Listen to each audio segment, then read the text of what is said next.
My goal is to buy a house. I didn't know how to get there. Tina is really passionate of what she does. She really encouraged me to think positive and that you can do this. She talked to me like a friend. She wasn't like a teacher or telling me you should do this or I want you to do this. Now I'm more conscious of my spending. I'm saving more money too.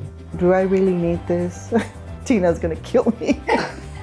When you don't have anything and then you work hard to get it, to me that's a lot. Oh my God, I did this. I can't believe I did this. Talking about my savings, my goals for this house, it made a big difference. She helped me, and if she can help me, she can help anybody.